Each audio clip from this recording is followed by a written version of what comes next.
Welcome back sa ating channel. Naging mainit nga no sa hindi umano sa mundo ng social media ang mga drugs nga na nakuha ng mga kapulisan na tila walang na-report sa kanila at ngayon nga ay tila nabulgar kung nasaan ang mga droga na nakuha nila at nandun mismo sa kanilang office at naging bodega nga ito at naging tambakan nga manang illegal na gamot. Dito nga natin makikita bakit nga ba hindi nila ito linagay sa kanilang report. May balak pa kaya silang ginawa or gagawin pa lamang.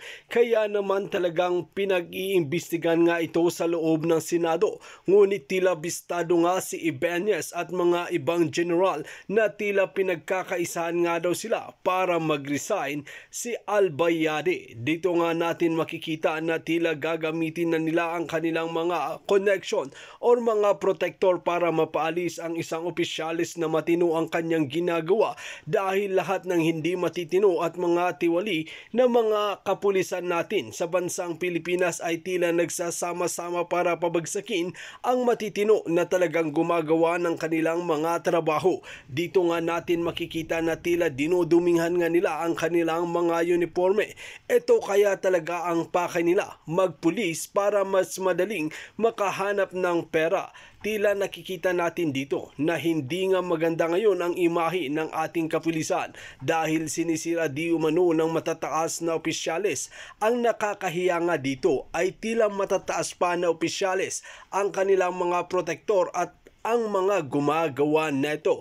Kaya dapat nang makulong at parusahan ang mapapatunayan na may sala para hindi na pamarisan di umano ng ating susunod na mga kapulisan.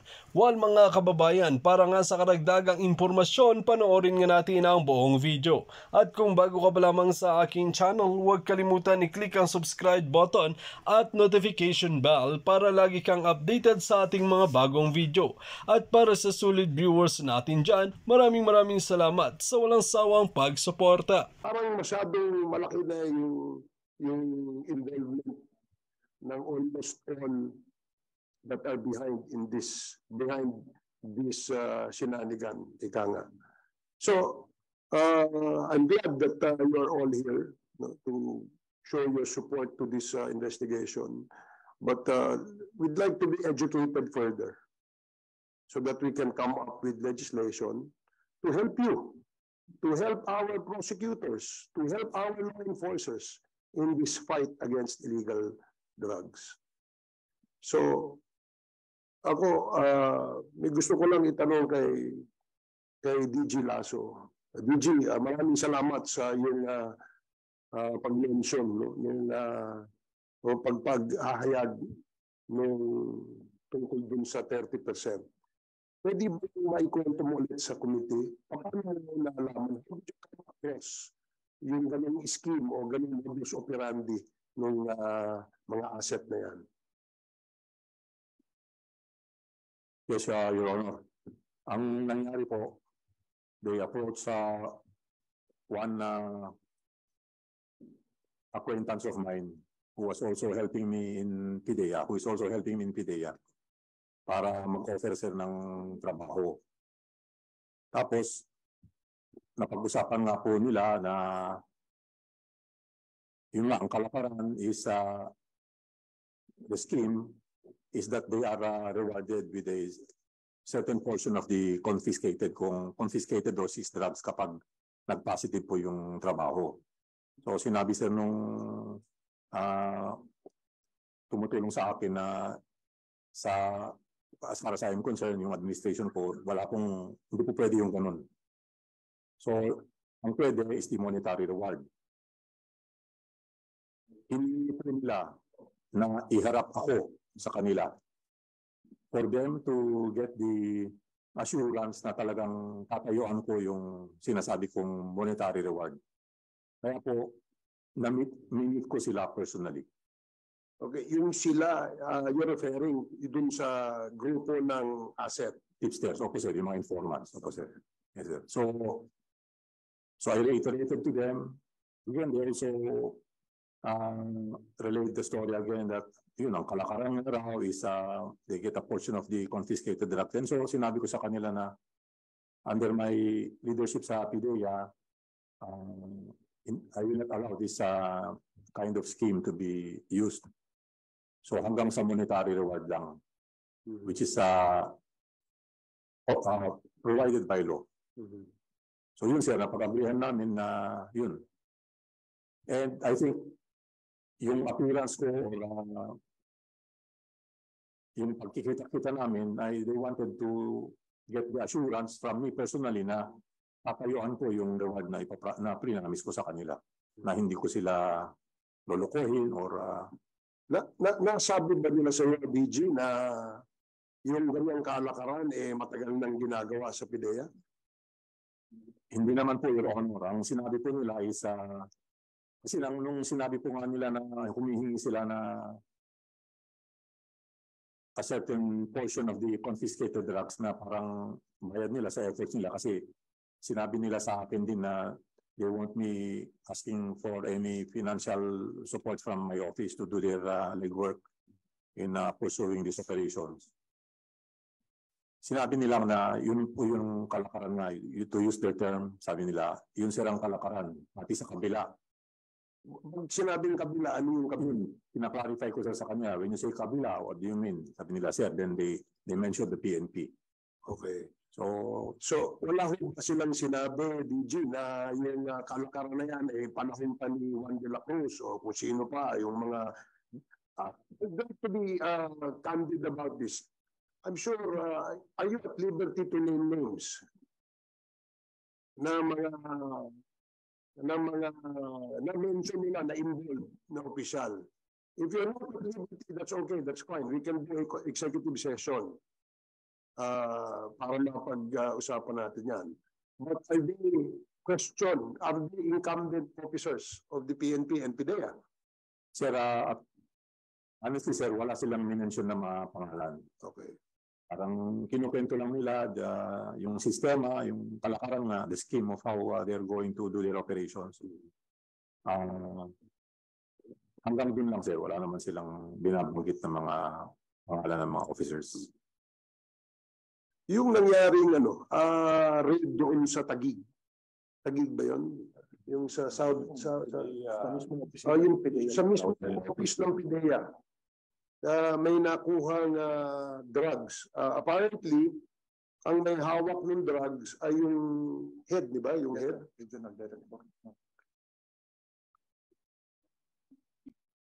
Ayan, yung Enrique Lucero, who is the regional director of NCR.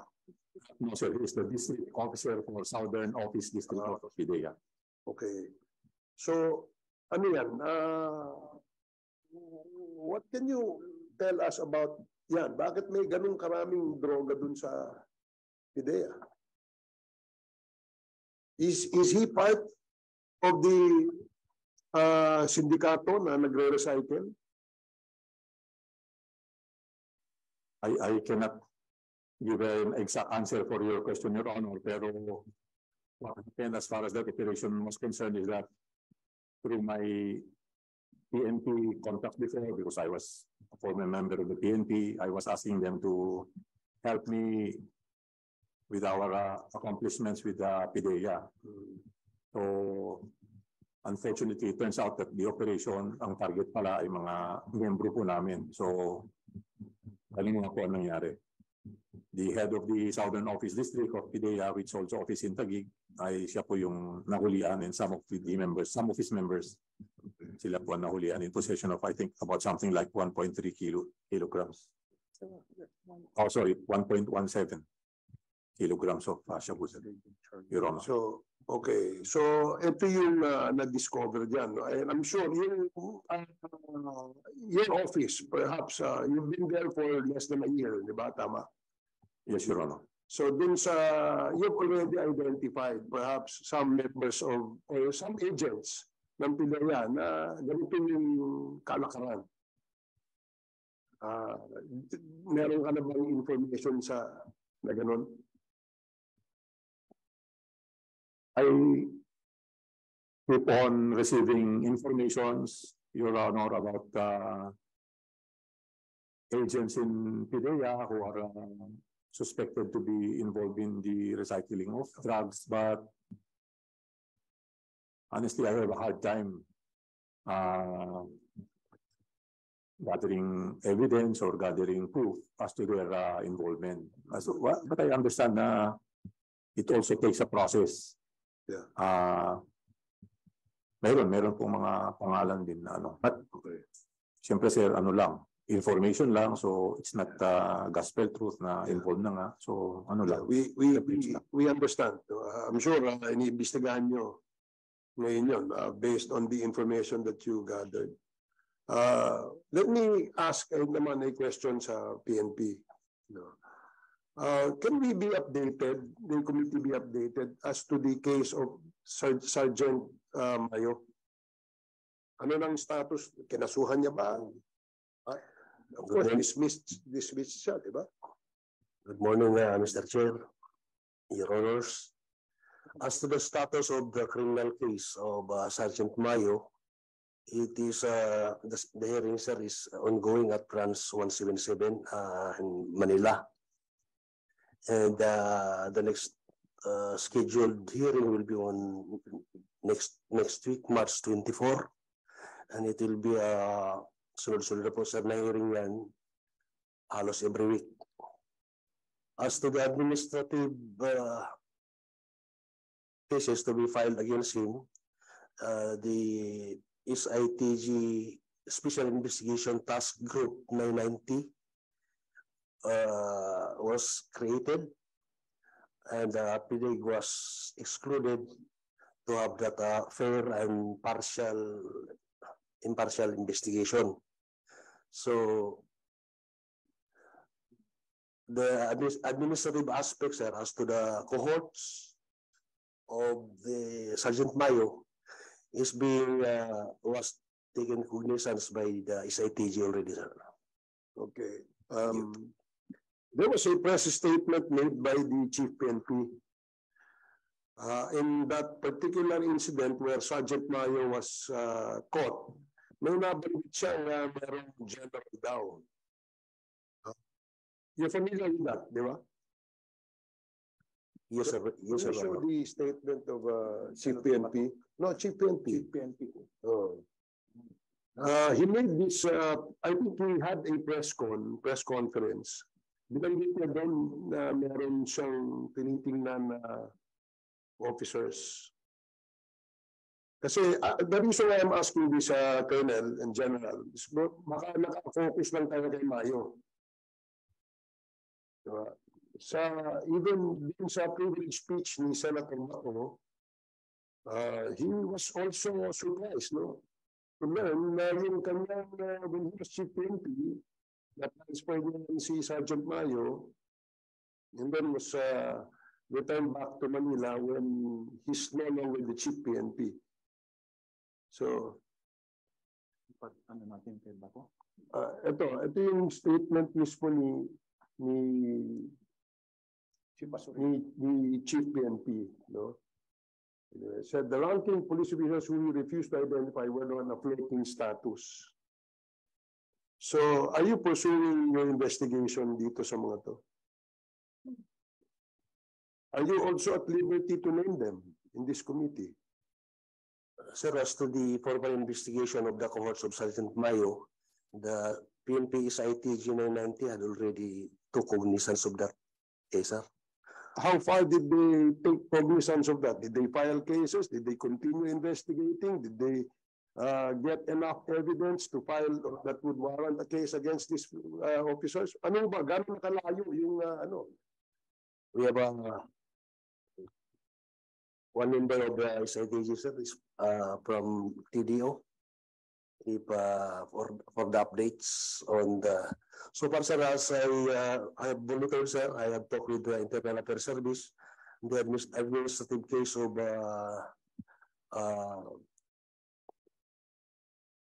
Sergeant Mayo was already submitted to the Chief PNP for approval, sir.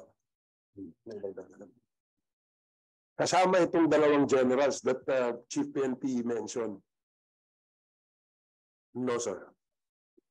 So far, we don't have. Okay, I will now ask the members to pursue the questioning. Congressman Akop, you recognize. Mr. Chair, yung pong dalawang general na binabanggit ay wala pong makuhang ebidensya. And that is precisely the reason why Secretary Abalos requested for the courtesy resignations of the policemen with the ranks of colonel and up. So yun ang, because this was precisely the reason why the Chief PNP also called for the resignation of this officer. Kasi sabi niya, mahirap kumuha ng ebidensya against them. Yun ang dahilan. Compared with 1992, noong 1992, the issue was corruption, Mr. Chair. In 2022, ang issue ay illegal drugs. Yun po yung one. Now, dito po sa statement ni DJ Morolato, the implications of your statement, Director General, is that before, the reward money is not given to the assets. Kaya ang hinihiling nila, siguro yung percentage na lang na makukumpiska na drugs. This was yung kagaya ng sinabi mo, kalakaran before. It was being done before you came into office. And siguro, nahirapan sila na mag-claim doon sa reward money. So these are the only possible implications why your informants are resorting to this. So, siguro tingnan natin ito. Kumukuha sila ng ang term natin noon savings, di ba? Kung nag-rate tayo ng illegal firearm, makikita natin na yung units natin kung minsan nagtatago ng isang firearm and they consider it as savings. Number one, ang reason nun is because of money. Kung illegal firearms, kung magre-rate kasi ng walang nagpa-planting. Diba? Nakikita natin nun Inimbestigan natin mga yan. Do you agree, gentlemen? Kasi if you do not agree, it's useless talking here. Sa police, do you agree?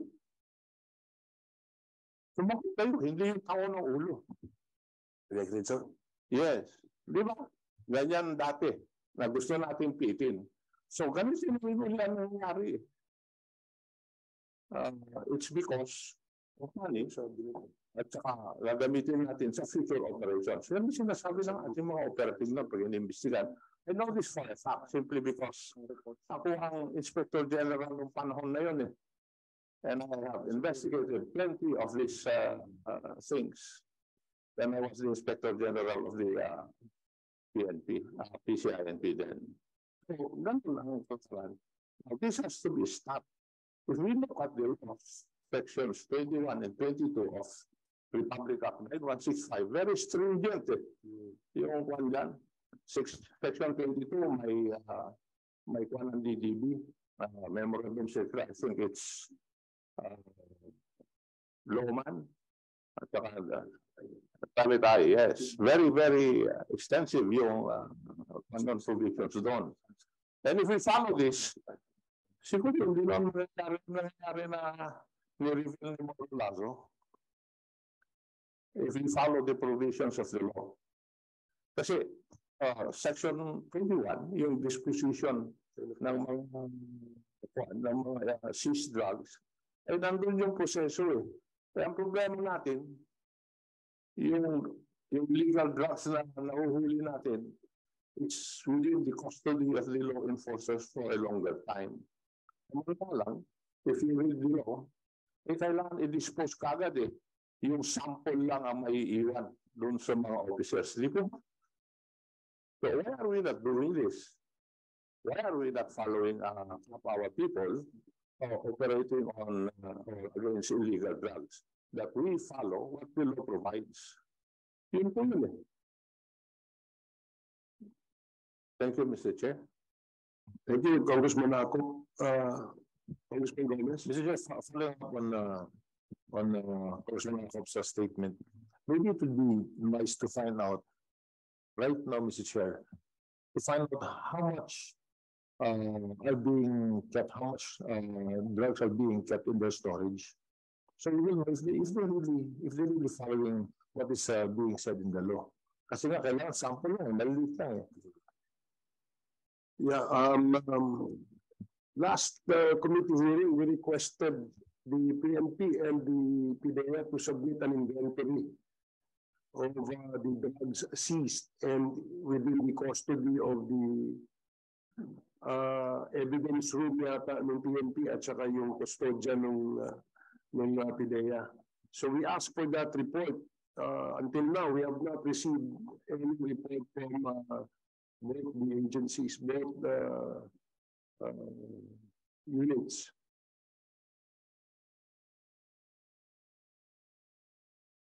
Mr. Chair, may I just remind the committee that we also requested for a list of police personnel whom we charged, they have charged already in connection with operation of illegal drugs. Yes, we also asked that report from you in the last committee hearing. And you said that you will submit it or submit to us these reports. So, PNP?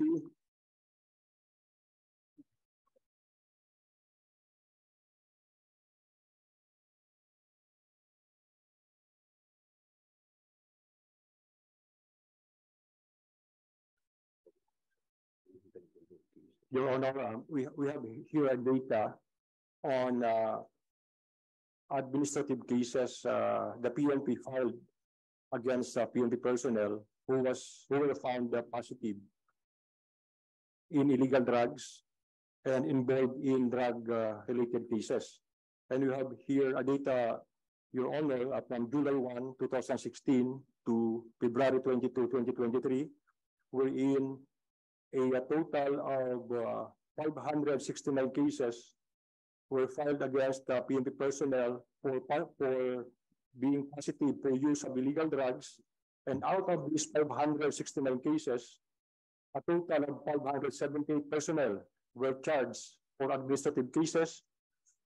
Out of these 578, 565 were dismissed from the service, while 13 were exonerated. And also, Mr. Chair, we have filed a total of 1,570 cases for the same period for involvement in illegal drug-related cases, to a total of 1,830 PNP personnel. And out of this 1,830, 206 were dismissed from the service, while 863 were demoted, and 269 were suspended from the PNP service, and 10 were reprimanded, and 1,286 were exonerated, Mr. Chair.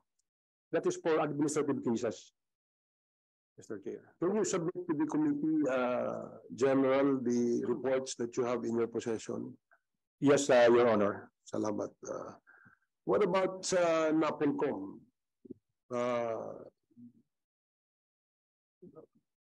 In those personnel that the NAPOLCOM has, you recommend for dismissal of the PNP personnel, correct?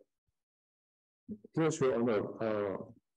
If and when the Chief PNP conduct summary dismissal powers under Section 53, those personnel that may be demoted or dismissed are sometimes being appealed to the NAPOLCOM. But offhand, these are original jurisdiction of the GPNP to exercise disciplinary measures. For example, under the GPNP, they will have the Internal Affairs Service, who are under the law automatically take cognizance of these cases. That there are inaction on the part of the PNP, that NAPOLCOM will operate to sanction the inaction. But thus far, Your Honor, there are proceedings that are ongoing at the level of the Internal Affairs Service and at the office of the GPNP, and we are awaiting the results. So if the Internal Affairs recommends for a dismissal of a personnel, dumadaan yan sa inyo sa nabi ko. Your Honor, under the law is submitted by ES to the Chief PNP. The Chief PNP under the law is supposed to take cognizance of the recommendation of the Internal Affairs. Under the law, if the recommendation is once final, this is supposed to be acted upon within reasonable time. The role of NAPOLCOM is to inquire from the office of the Chief PNP as to why those actions has not been forthcoming. For example, in the case of Mayo, we have been informed that the Internal Affairs Service may have submitted their recommendation, and we are awaiting the finality of the recommendation. Now, as to the action of the Chief PNP to review it at his level, we are also awaiting his actions as to what may have been the rationale for reviewing the recommendation of the Internal Affairs. If the situation would call for it, which at this point is not yet present, we will inquire if there will be further delay. If there are reasonable time that are being exhausted by the office of the Chief PNP, we will await for his disposition in deference to the mechanism in disciplinary measures, Your Honor. So the NAPOLCOM comes into the picture after the Chief PNP makes its decision on any appeal and on any recommendation done by the Internal Affairs. Tama po ba yun? Yes, Your Honor. Ganun po. Okay, so in this particular case of Sergeant Mayo, are you as at least updated as to the status of his case in the office of the IAS at saka sa office ni Chief PNP? Yes, Your Honor, we took the initiative. We were informed last year that a criminal case has been filed and that we are trying to monitor the status. On the administrative case, the administrative aspect, we are being informed. We were able to gather information that it's being referred to a review panel under the Office of the Deputy Director for Personnel and Records Management. There is a mechanism adopted by the Chief PNP to review the recommendation of the Internal Affairs Service. We are just awaiting the reasonable period of time that this mechanism adopted by the Chief PNP in the review of the recommendation of the IAS as to what time would be reasonable, we will be engaging the office of the Chief PNP. So if I would like to be educated, attorney, what is reasonable time? In your opinion, in this particular case, kay Mayo, ano ba yung reasonable time doon? Well, it is a summary proceeding. It will normally take by weeks, and depending on the gravity and the nature of the administrative case. But then again, there is also a matter to contend with. If there is in the midst of an ongoing operations, and if the disposition one way or the other, we will lose custody of the PNP personnel. It might be a matter to consider in terms of tactical and operational requirements. We will lose a valuable source of information in the conduct of follow-up investigation. I would not like to further go beyond that, but I would try to find that out from the Chief PNP, whether it is in the merit or in the substance of the recommendation of the Internal Affairs Service, or there are other security concerns operational that the PNP is confronted with that situation. And that would be Well mga kababayan, dito nga natin makikita na sana ay maparusahan ang mga tiwali na ating kapulisan. Hindi naman natin linalahat mga kababayan ang mga kapulisan na gumagawa ng mga katiwalian at kalakalan sa loob ng PNP.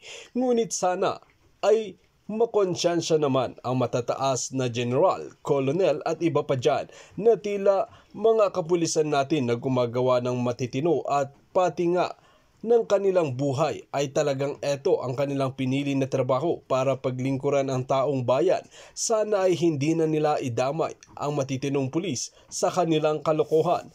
Ang banat pa ng maraming netizen at banat ni dating President Rodrigo Duterte na palitan muna lahat ng ating kapulisan at ipalit ang mga militar para naman mas matino sa kanila, hindi puro korap ang nangyayari. Well mga kababayan, kung kayo ang tatanungin ano ang inyong mga opinyon, just comment below sa ating comment section at ating pag-uusapan. Maraming salamat.